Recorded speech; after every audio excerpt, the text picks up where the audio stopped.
Hi and welcome. I'm Steve Martorano and this is the Behavioral Corner. You're invited to hang with us as we discuss the ways we live today, the choices we make, the things we do, and how they affect our health and well-being. So you're on the corner, the Behavioral Corner. Please hang around a while. Hello, everybody. Welcome again. It's the Behavioral Corner, and it's me. I'm hanging. That's what I do. Steve Martorano with you in the hope that you're spending some time with us. What we do here, the conceit is that this corner is the intersection of a lot of interesting people with a lot of interesting information, we hope, all of which has to do with your behavioral health. We call it a podcast about everything because, as I say, everything affects our behavioral health, okay? So if you're just finding us, hi. If you're a longtime listener and viewer, don't forget to continue doing that, okay? Well, here's what we're going to do. We're going to dive right into the headlines in the healthcare field or medicine field and take a look at the latest silver bullet that's going to eliminate obesity in one fell swoop. Americans are nothing if not impatient. We've been looking for this magic bullet, and depending upon what you're reading and what you're hearing, it might be something called Ozempic, and then again, it might not, but we'll find out everything we need to know about that, I'm sure, with our guest who joins us from, the closest thing to paradise weather-wise in the world, San Diego, California, George Kramb. George is the co-founder of a patient advocacy group called PatientPartner, and we welcome him to the corner. George, thanks for joining us. Yeah, thanks, Steve. Happy to be here. So tell me about the company you co-founded. How did that come about, and how does your advocacy take shape? Yeah. First off, thanks again for having me on the podcast. Really happy to be here. PatientPartner is a fascinating founding story simply because it was a combination of my professional life and personal life meeting at one point. And what I mean by that is, prior to starting this business, I was actually a medical device rep for about 10 years. And, for those who don't know what that job is, I basically worked in operating rooms, helping out surgeons, making sure products got implanted correctly. And I knew a young friend several years ago. He's the son of a friend of our family's, and he got into that. And I thought, well, that's an interesting line of work. And it wasn't until he'd been doing it for a while that he told me that, I don't just sell it to the surgeon. I go in there and make sure everything's okay. So that's what you did, right? Yeah. It was, Steve, it was an awesome career. It really was. Every day was different. I really specialized and found my niche in trauma. And so, man, it was a very adrenaline pumping role. I'd get calls at 2-3 o'clock in the morning. I had to go down to the hospital because somebody got into a motorcycle accident, or, a lot of blunt and penetrating trauma, gunshot wounds, stabbing, things like that. And these surgeons I worked with would look at me and, really rely on me to make sure that, one, the products that I have ready are the right products. And then two, which product's the right product for this patient? So I had to do a little bit of self-diagnosis on each one of these patients, understanding the condition, what else is going on with them from a health background, and then making sure I, guide the physician to choosing the right product. And it was a very, very fun career, very rewarding. And from that, you end up creating beautiful relationships with the surgeons you work with. Yeah, it's a strange hybrid situation here. A salesman, basically, you're a salesman. You're selling a product serve a product to specialists who then pass it on to us in the form of these devices. But you also have to know a lot about medicine, and as you said, trauma and what's the background.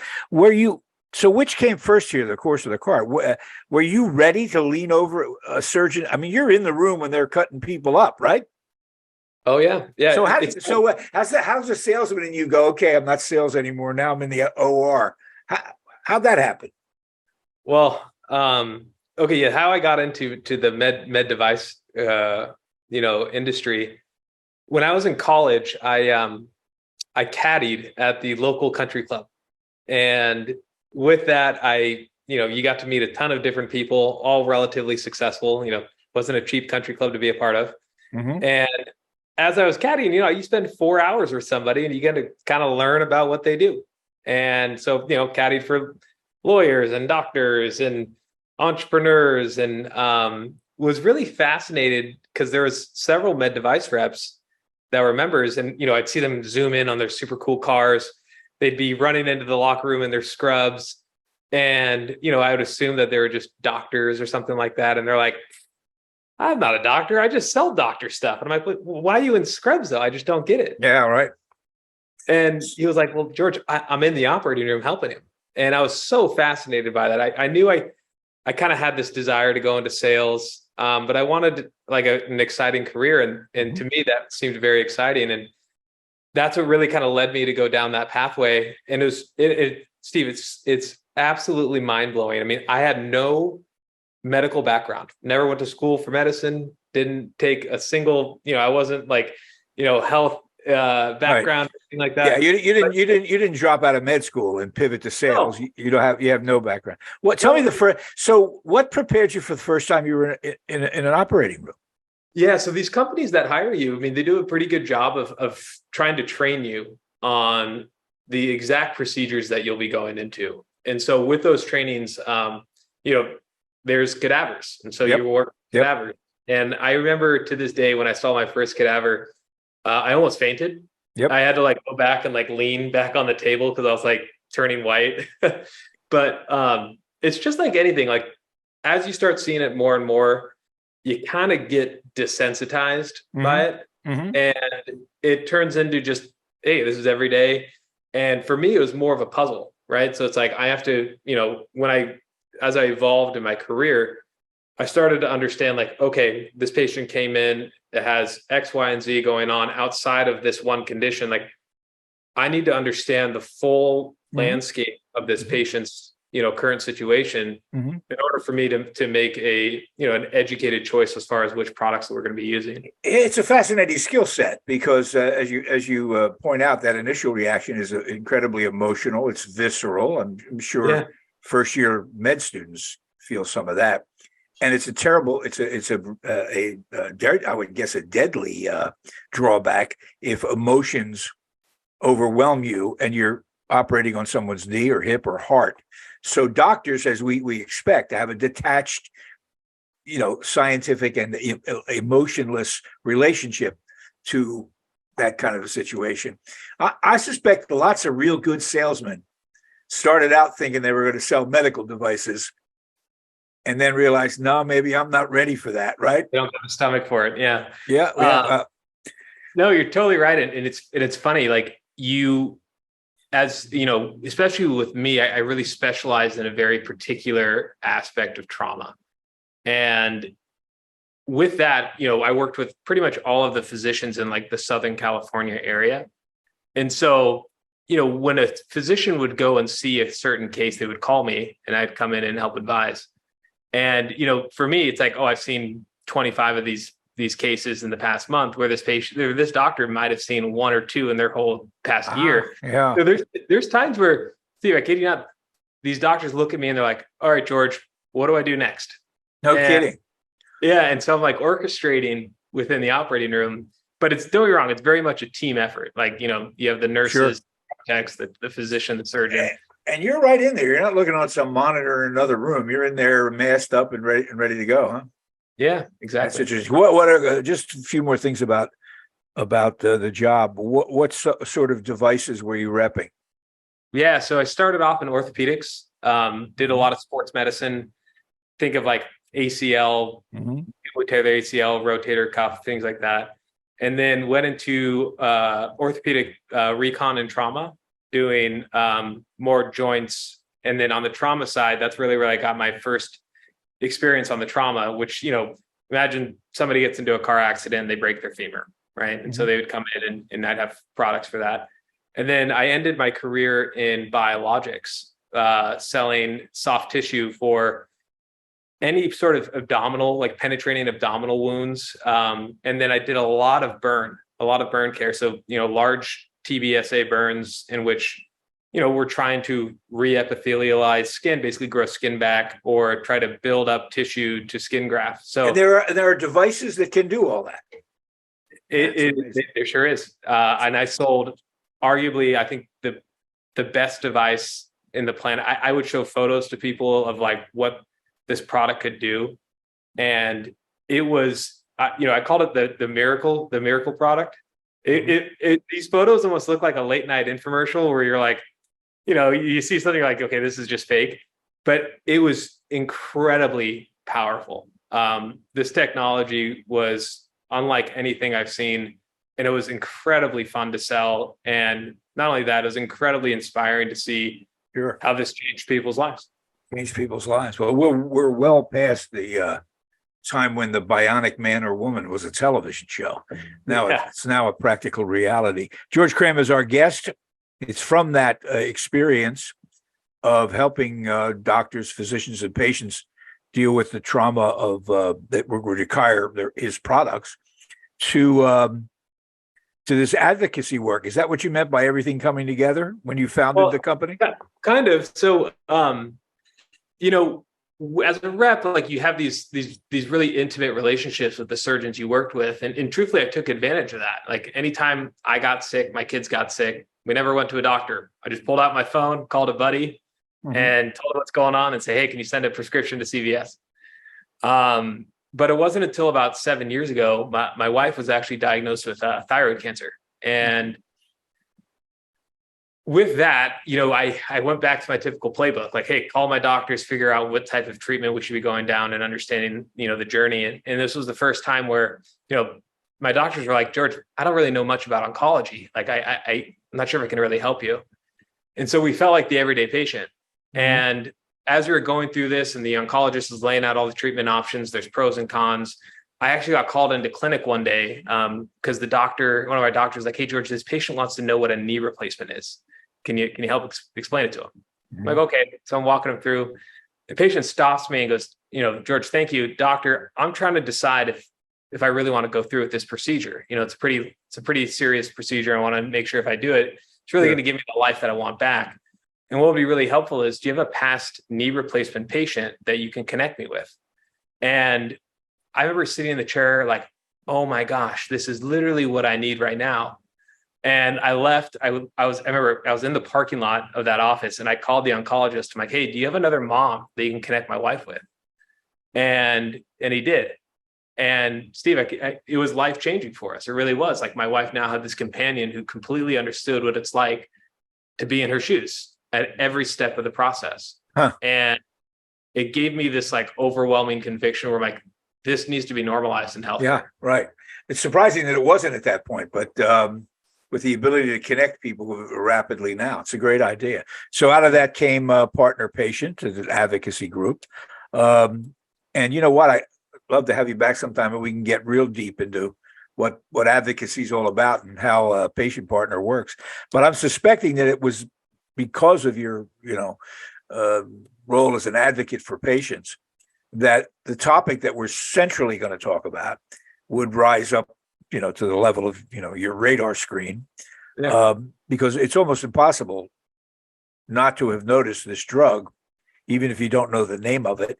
It's Ozempic, Ozempic. I almost certainly guarantee you heard about it because some Hollywood star just lost 35 pounds with this wonder drug. And I thought, well, Hollywood, they're on the leading edge. They're in the business of looking good. So they're going to be the first people to find the new thing. And while I think it's a joke overall to expect that you're going to be able to take a pill or a shot and lose weight, I think losing weight's a pretty straightforward thing. Stop eating and exercise. You'll lose some weight. Every now and then, this, the magic bullet comes along. And this is certainly that. Turns out there's more about this drug that we need to know. And that's why George Kramb is with us today, to educate us on Ozempic. First of all, it was intended for what originally? Still is. Yeah. So Ozempic is a semaglutide. Basically, it's today from the FDA. what it's intended for is to treat patients with type 2 diabetes, lowering A1C levels. Mhm. And it does wonders for that. It's a very convenient drug. I mean, you take a shot, and you do it on a weekly basis versus being able to constantly monitor your glucose levels and with devices and things like that. This gives a lot of freedom and autonomy back to patients who struggle with their type 2 diabetes. And it just so happened, kind of as a side effect or byproduct of this drug, is that people lose a lot of weight. It kind of shrinks your desire to eat and your appetite, and so people naturally lose a lot of weight, and it happens relatively quickly, which is great for the type 2 diabetic. I mean, you can go back into a pre-diabetic state, and which is a wonderful thing for patients. But as this drug started gaining popularity, like you said, through celebrities and Hollywood and social media, what ended up happening is you had a lot of patients, or hard to call them patients, but you had a lot of people utilizing this simply for weight loss. Mm-hmm. And it does wonders. It really does. I mean, you have very limited change to your actual lifestyle, and you're able to lose weight relatively quickly. But go ahead. No, so we have a drug authorized, tested, and approved, FDA approved, for the treatment of type 2 diabetes. It has, as you say, the miraculous effect on weight loss, which is not so remarkable when you, as you just said, when you think about handling diabetes. Weight loss is a very good thing about that. So it's working the way it should. But it then begins to exhibit other off-label benefits. And explain to people who might not know what an off-label use of a drug really means. Yeah. So keep in mind, physicians are not beheld to what the labeling of a product is. Mm-hmm. And I experienced this in my med device career, where there is indications given to each product through the FDA, and companies are required to sell their products in that manner. However, we made it for this. This is what we want to sell it as. Right. Correct. However, physicians can practice at their own will and what they think is going to be best for their patients. But one of the things that I think is really misunderstood and not highlighted enough about Ozempic is that, yes, it's a great tool to help the type 2 diabetic. It has a weight loss component to it. But one of the largest side effects that not a lot of people know is that this also has the capability of creating thyroid cancer. And because what it does is it affects all of your hormones, and with that your thyroid regulates. And so, even on the labeling, you can go look it up right now. It'll say, like, it has patients, you have to routinely check your throat and in your neck area to make sure that you don't have any new lumps or anything like that. And not only that, it also is I'm not sure if it's contraindicated, but there's certainly a warning on if you have hereditary, so meaning your dad, your mom, your cousin, whoever it is, have thyroid cancer, this is a very, very risky drug to take. Yeah, it's funny how that wasn't, the headline on the at least on the use of it as a weight loss thing. By the way, the warning about the potential thyroid cancer problem, does that apply to people also? It obviously applies to people who are also taking it just for diabetes type 2, right? Correct. Yeah, absolutely. Yeah. Okay. All right. But so what else do we need to know about this? Because the first time I heard about it was not that it was a miracle weight loss drug. First, because of what we do here on the Behavioral Corner. People were saying, not only did I lose my appetite, I didn't feel like smoking anymore for some strange reason. They just didn't feel the urge to smoke. And others said, I don't even want a drink. Well, in the substance abuse field, that's a very significant thing. If there's a drug that coincidentally goes to the part of brain chemistry that controls not addiction so much, but cravings. Cravings, desires. Yeah. desires, then you've got a very significant thing. What do we know about Ozempic and that? Do we know enough about that? So it's this is actually kind of an interesting topic. So I don't hear as much of that as I do from the weight loss side. Mhm. But one of the things is that I do have a lot of experience in is we, through PatientPartner, we actually work with a lot of patients for actual bariatric surgery, so weight loss surgery. Mhm. And one of the largest things that we see within that actual disease state is, so for the people who had weight loss surgery, there is a addictive behavior within those individuals of wanting to eat or things like that. But when you have weight loss surgery, they literally remove either 70% of your stomach or like 95% of your stomach. So there's like physically not enough room to continue eating. And so what they do is they channel those addictive tendencies into other areas. Alcoholism is a huge problem for patients after weight loss surgery.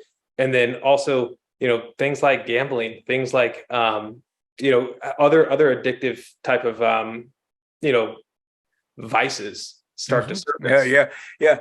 Well, that's always been one of the great barriers to effective recovery from any kind of compulsive behavior, is that you can block some of these things medicinally, but to get to the craving part of it is often dealt with, psychologically.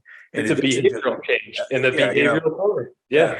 And so it gets a little complicated. So this is a fascinating drug. We know that it has clear diabetes effectiveness. It obviously causes people to lose weight.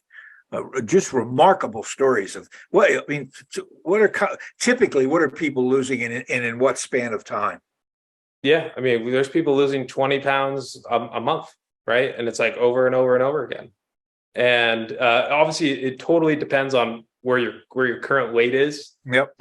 And one, how long you've been taking it too, which is another piece of it as well, is with all of this hype and people using it for strictly weight loss purposes, right, there's a massive shortage of this drug for people who truly need it to treat their type 2 diabetes.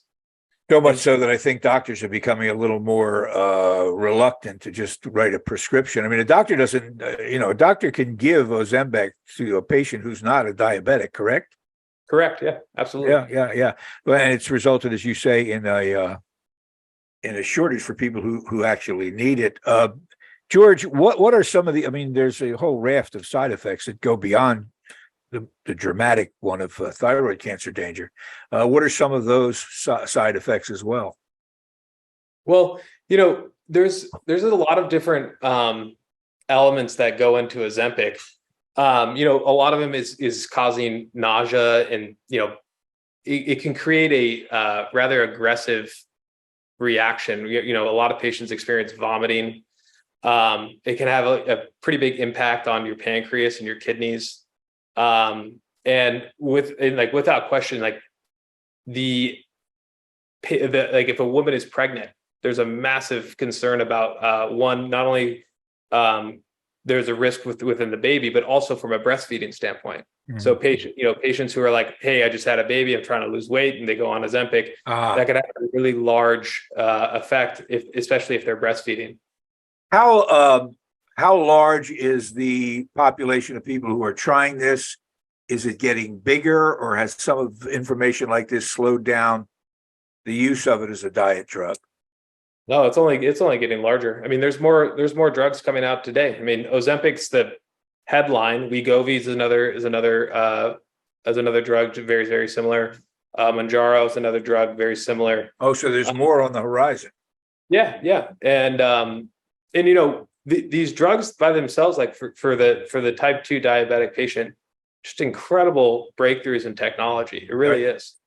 But with that, it's kind of going back to your statement of in America, we're always looking for the fastest, quickest way to get, whether it's weight loss or, whatever the desired outcome is.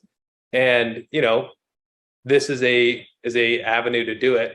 However, the one thing I will say is there is regulation in place to try to decrease the improper utilization of these therapies, and it's truly just through insurance coverage. I mean, these are expensive drugs, and if you what's are it? What's not, an Ozempic? I've understood it's like $1,000, and it's it's an injectable procedure, right? You get a shot of this stuff. yeah, it just comes in it looks like a pen, and you just do it at home, and yeah, it's $1,000 a pop, and $1,000. and so with that, if you don't have type 2 diabetes, your insurance won't cover it. Right?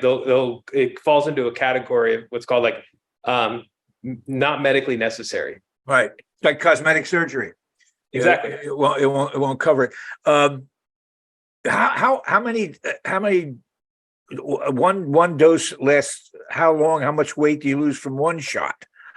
You have to Does that depend?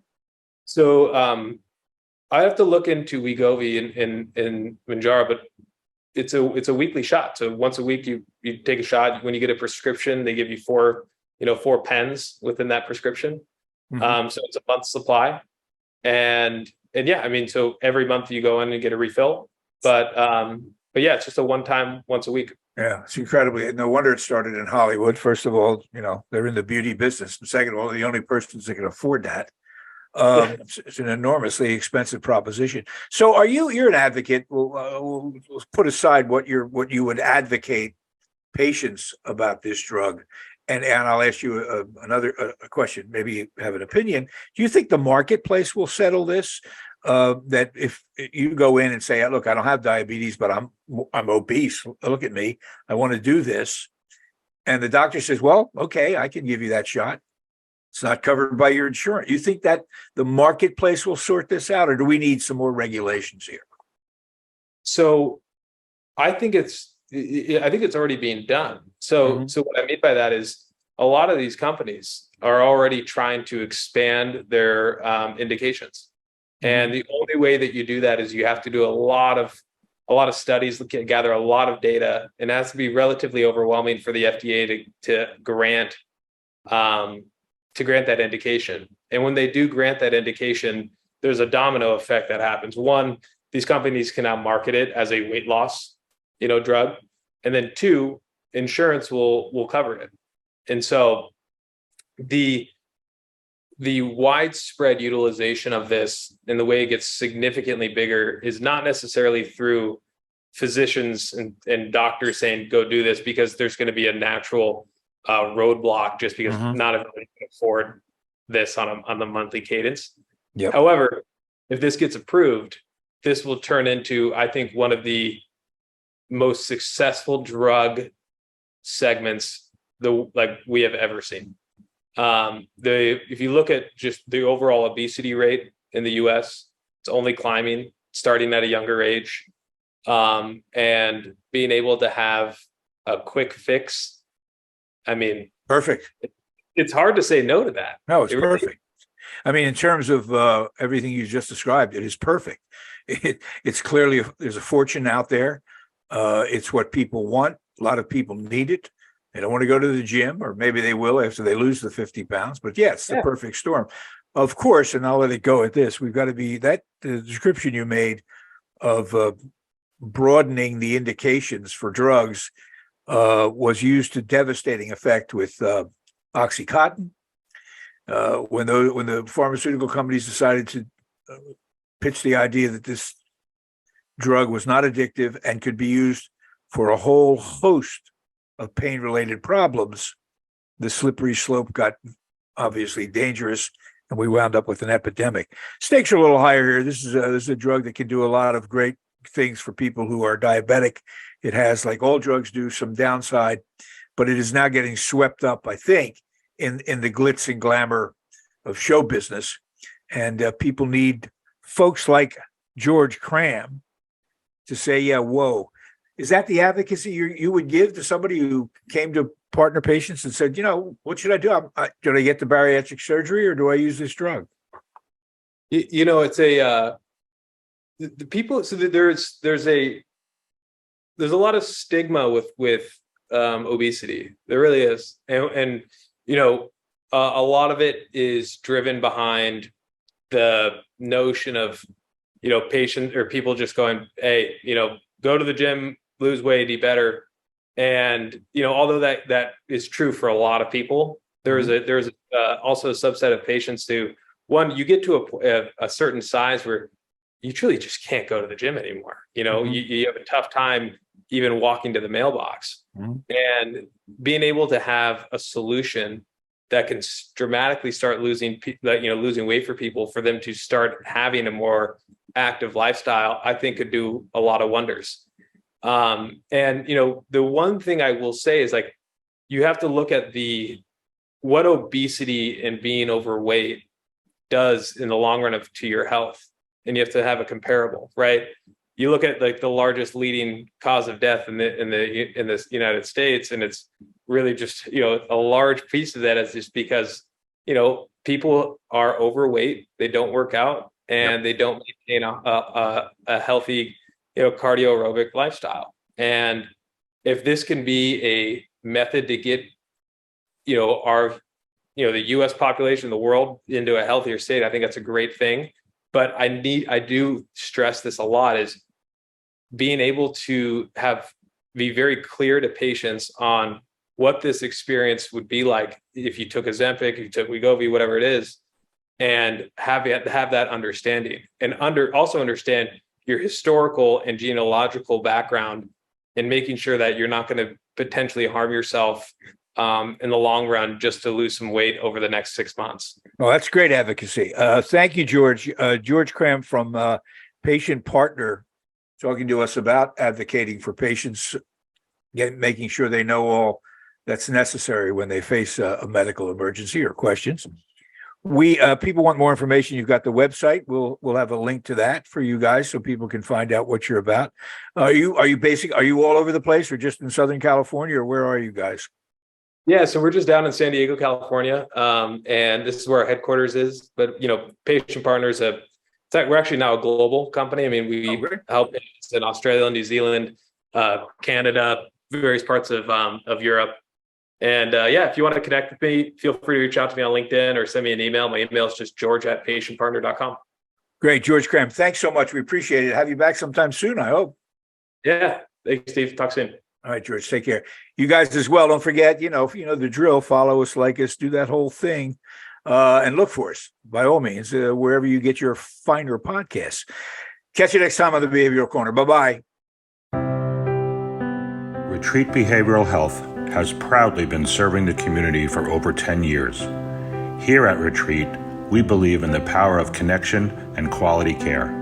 We offer comprehensive, holistic, and compassionate treatment from industry-leading experts.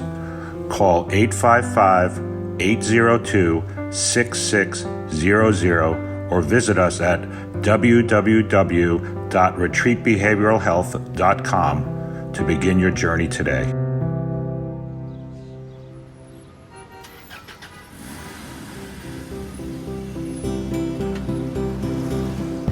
That's it for now. And make us a habit, hanging out at the Behavioral Corner. And when we're not hanging, follow us on Facebook, Instagram, and Twitter on the Behavioral Corner.